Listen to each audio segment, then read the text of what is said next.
ओम गण गणपते नमो नमः। युद्ध कांड 114वां सर्ग। श्री राम की आज्ञा से विभीषण को सीता को उसके समीप लाना और सीता का प्रेतन के मुख चंदन का दर्शन करना।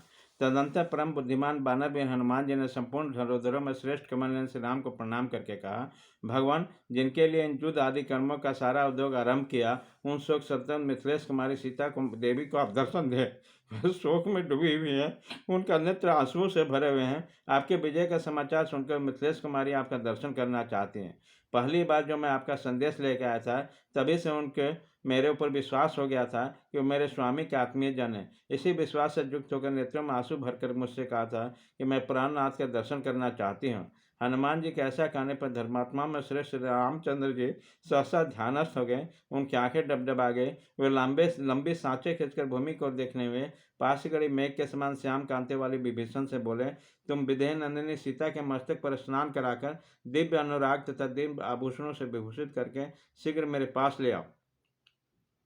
श्री राम के ऐसा कहने पर विभीषण बड़े उतावली के साथ अंतःपुर में गए।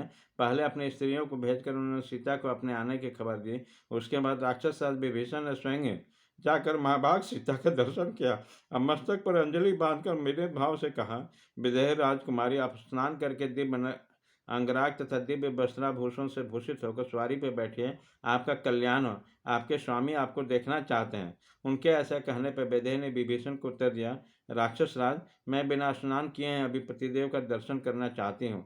सीता की यह बात सुनकर विभीषण बोले, देवी, आपके पतिदेव श्री रामचंद्र जी ने जैसे आज्ञा दी, आपको वैसा ही करना चाहिए। आपका ये वचन सुनकर पति भक्ति से सुरक्षित तथा पति को ही देवता मानने वाली सती साध्वी मिथिलेश कुमारी सीता ने बहुत अच्छा कहकर स्वामी की आज्ञा का सिरोधार्य कर ले। तत्पश्चात विदेह राजकुमारी ने सिर से स्नान करके सुंदर श्रृंगार किया और बहुमूल्य वस्त्र तथा आभूषण पहनकर चलने को तैयार हो गए। तब हम विभीषण बहुमूल्य वस्त्रों से आवृत दीप्तिमती सीता देवी को शिविका में बैठाकर भगवान श्री राम के पास ले आए। उसी समय बहुत से निशाचर चारों ओर से घेर कर उसकी रक्षा कर रहे थे। भगवान श्री राम ध्यानस्थ है, यह जानकर विभीषण भी उसके पास गए और प्रणाम करके प्रसन्नतापूर्वक बोले, प्रभु, सीता देवी आ गई है। राक्षसों के घर में बहुत दिन तक निवास करने के बाद आज सीता जी आई हैं, यह सोचकर उनके आगमन का समाचार सुनकर शत्रुसूदन से रघुनाथ जी को एक ही समय रोष, हर्ष और दुख प्राप्त हुआ। तदंतर सीता जी सवारी पर आई हैं। इस बात का तर्क वितर्क विचार करके श्री रघुनाथ जी को प्रसन्नता नहीं हुई। वह विभीषण से इस प्रकार बोले, सदा मेरी विजय के लिए तत्पर रहने वाले सौम्य राक्षसा, तुम विजय कुमारी को शीघ्र मेरे पास आए। श्री रघुनाथ जी की यह बात सुनकर धर्म के विभीषण ने तुरंत वहां से दूसरे लोगों को हटाना आरंभ किया। पगड़ी बांधे तथा अंगा पहने बहुत से सिपाही हाथों में झांझ की तरह बजाते हुए छड़ी लिए उन बानर योद्धाओं को हटाते हुए चारों घूमने लगे।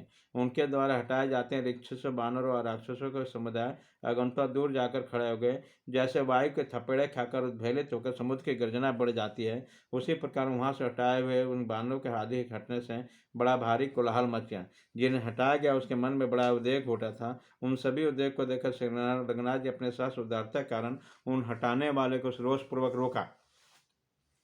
उसी समय श्री राम को हटाने वाले सिपाहियों को इस तरह रोषपूर्वक दृष्टि देख रहे थे मानो उन्हें जलाकर भस्म कर डालेंगे। उन्होंने परम बुद्धिमान विभीषण को लहाना देते हुए क्रोधपूर्वक कहा, तुम किस लिए मेरा अनादर करके इन सब लोगों को कष्ट दे रहे हो? रोक दो इन कार्यों को। ये जितने लोग हैं ये सब मेरे आत्मीय जन हैं। घर, वस्त्र और चाहदारी आदि वस्तुएं स्त्री के लिए पर्दा नहीं हुआ करते। इन तरह लोगों के लिए दूर हटाने के लिए जो निष्ठुरतापूर्वक काम है, वह भी स्त्री के लिए आवरण के पर्दे का काम नहीं देते हैं। पति से प्राप्त होने वाला सत्कार तथा नारी को अपने सदाचार, यही उसके लिए आवरण है। विपत्ति काल में शारीरिक या मानसिक पीड़ा के अवसर में, युद्ध में, स्वयंवर में, यज्ञ में अथवा विवाह के समय स्त्री को देखना दोष की बात नहीं है। यह सीता इस समय विपत्ति में मानसिक कष्ट से दुख है और विशेषता मेरे पास है, इसलिए इसके पर्दे के बिना इनके सबके आना दोष की बात नहीं है। अतः जानकी पालकी छोड़कर पैदल ही मेरे पास आए, यह सभी बानर दर्शन करे। श्री राम के ऐसा कहने पर विभीषण बड़े विचार में पड़ गए और विनीत भाव से सीता को समीप ले आए। उसी समय श्री रामचंद्र जी के प्रोक्त वचन सुनकर लक्ष्मण, सुग्रीव तथा कपिल हनुमान तीनों अत्यंत भयभीत उठे। श्री रामचंद्र जी की भयंकर चेष्टाएं यह सूचित कर रहे थे कि पत्नी को उससे निरपेक्ष हो गए हैं। इसलिए उन तीनों ने अनुमान किया कि श्री रघुनाथ जी सीता पर प्रसन्न जान पड़ते हैं। आगे आगे सीता थे, पीछे विभूषण। वह लज्जा और अपने अंगों से सिकुड़ी जा रहे थे। इस तरह पतिदेव के सामने उपस्थित हुए। सीता का मुख अत्यंत सौम्य भाव से युक्त था। वो पति के देवता मानने वाली थी। उन्होंने बड़े विस्मय, हर्ष और स्नेह के साथ स्वामी के मनोहर मुख का दर्शन किया। उदय काल की पूर्ण चंद्रमा को भी लज्जित करने वाले प्रीतम के सुंदर मुख, जिनके दर्शन करने से वो बहुत दिनों से वंचित थे। सीता ने जी भरकर निहारा, अपने मन की पीड़ा को दूर की। उसी से मन का मुख प्रशंसा से खिल उठा और निर्मल चंद्रमा के समान शोभा पाने लगा। इसी प्रकार से वाल्मीकि निर्मित आसमान आदि काम के युद्ध कांड में 114वां सर्ग पूरा हुआ।